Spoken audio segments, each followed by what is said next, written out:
Salam Kopastus.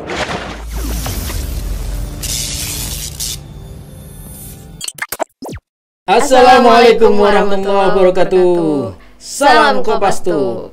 Jumpa lagi bersama DJ Pansos. Semoga kita semua dalam keadaan sehat walafiat. Amin. Gong Siva Coy, selamat tahun baru Imlek bagi yang merayakan. Perkembangan terakhir mengenai kasus Edi Mulyadi. Jadi malam ini atau hari ini Edi Mulyadi ditetapkan sebagai tersangka dan langsung ditahan oleh Mabes Polri. Sebelumnya dia memang menyatakan bahwa dia sudah ditarget. Apa statementnya dia? Kita simak videonya. Silakan DJ Audi mainkan videonya. Siap komandan, laksanakan. Ya Balikpapan, persiapan Kalimantan. Persiapan saya bawa ini. Saya bawa pakaian karena saya sadar betul dan teman-teman saya yang luar biasa ini, para lawyer kita yang luar biasa ini sadar betul bahwa saya dibidik. Saya dibidik bukan karena ucapan tempat jin buang anak. Saya dibidik bukan karena macan yang mengeong. Tapi karena saya dibidik, karena saya dikenal kritis. Saya mengkritisi RUU Omnibus Law. Saya mengkritisi RUU Minerba. Saya mengkritisi revisi KPK. Itu saya kritisi semua dan itu jadi bahan inceran. Karena podcast-podcast saya sebagai orang FNN itu dianggap mengganggu kepentingan para oligarki. Dibidik artinya sadar kalau Bapak bakal ditahan gitu, Pak? Ya, saya menduga.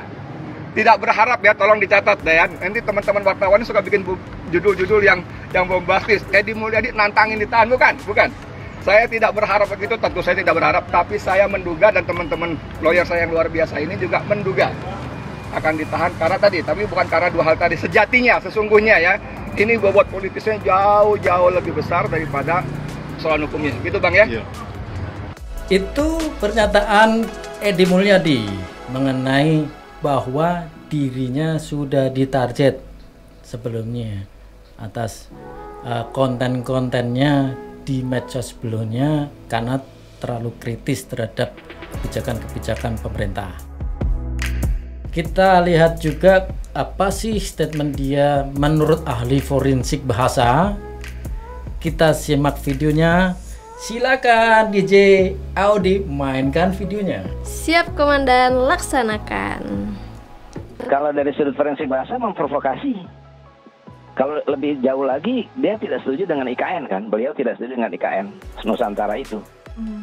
Tidak setuju sekarang ketika pemerintah mengatakan tahun 2024 kalau nggak salah harus pindah kan? Ya. Dan semua orang tahu bahwa itu bukan kerjaannya presiden sendiri kan? Gitu. Jadi alasan-alasan ketika dia menolak IKN Nusantara, jatuhnya bukan kritik.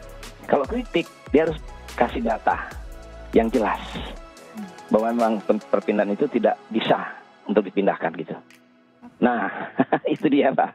Jadi persoalannya pada etika berbahasa ya Pak. Itu menurut seorang ahli bahasa forensik ya, forensik bahasa, bahwa pernyataan Edi Mulyadi ini memang mengandung unsur provokatif dan sebagainya.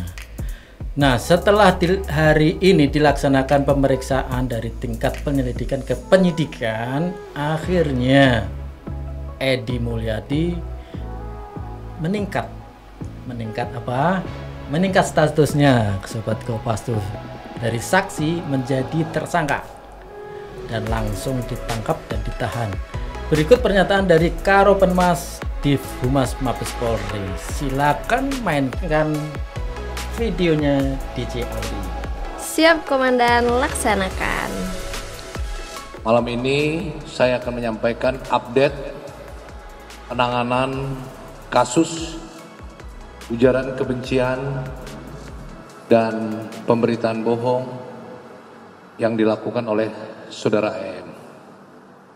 Seperti kita ketahui bahwa Saudara EM tadi pagi kurang lebih pukul 9:54 telah memenuhi surat panggilan kedua yang dilayangkan, dan setelah hadir dilakukan swab dulu terhadap saudara EM dan hasilnya negatif.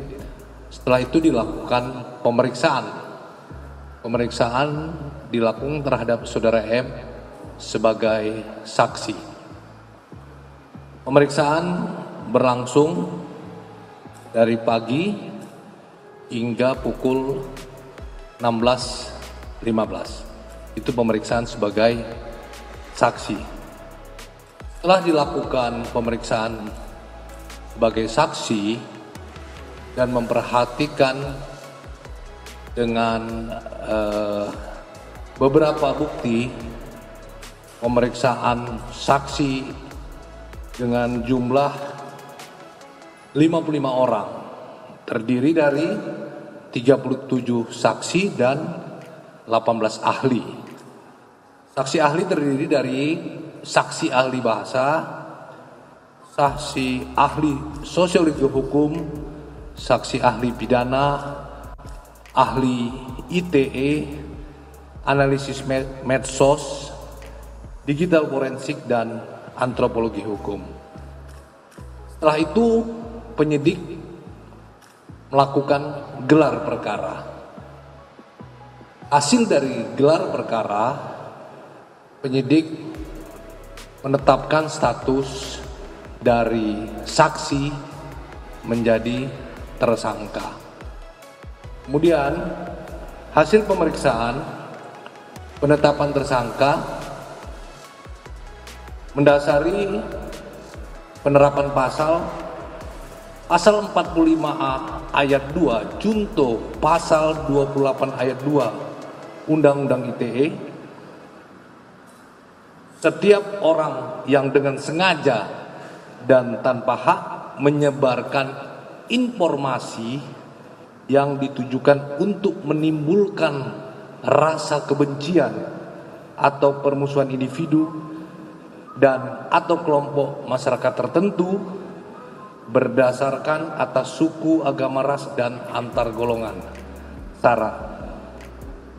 Kemudian dijuntukan juga di pasal 14 ayat 1 dan ayat 2, juga dijuntukan pasal 15 Undang-Undang nomor 1 tahun 1946 tentang Perhimpunan Hukum Pidana, dan juga dijuntukan pasal 156 KUHP. Kemudian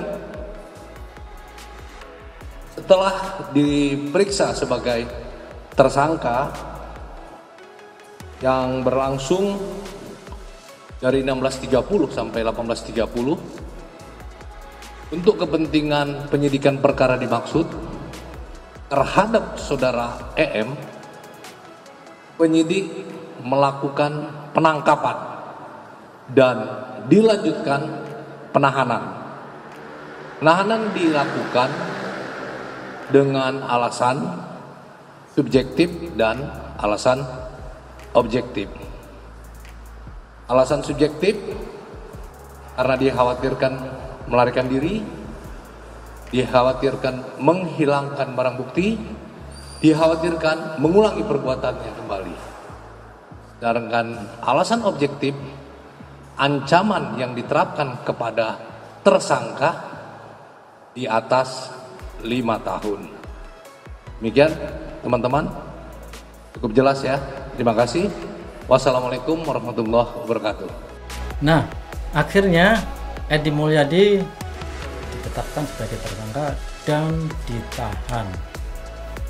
Itu meskipun dia yang pada awalnya menyatakan bahwa dia sudah menduga akan ditangkap, tapi dari sisi forensik bahasa, seorang ahli bahasa forensik tadi menyatakan ini ada unsur provokatif.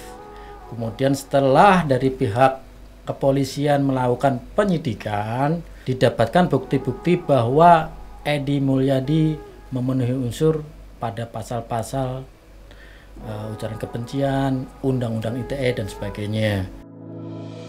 Alasan kenapa Edi Mulyadi ditahan itu ada subjektif dan objektif. Yang pertama subjektif karena dia dikhawatirkan melarikan diri, menghilangkan barang bukti dan mengulangi perbuatannya, sedangkan alasan objektif bahwa Edi Mulyadi dituntut di atas 5 tahun. Itu menurut saya ini sudah sangat fair kalau memang dari pihak kepolisian sudah melakukan penyidikan dengan ahli antropologi, ahli sosmed dan sebagainya, sehingga ditetapkan sebagai tersangka. Apakah respon Edi Mulyadi selanjutnya? Apakah dia akan banding dan sebagainya? Kita tunggu juga terus kelanjutannya. Gimana tanggapan Sobat Kopastus semuanya? Silakan tulis komen-komen di bawah. Kita akan balas satu persatu, oke? Terima kasih sudah pantengin video kita. Jangan lupa pantengin video-video kita yang lain. Sampai jumpa. Salam Kopastus. Wassalamualaikum warahmatullahi wabarakatuh.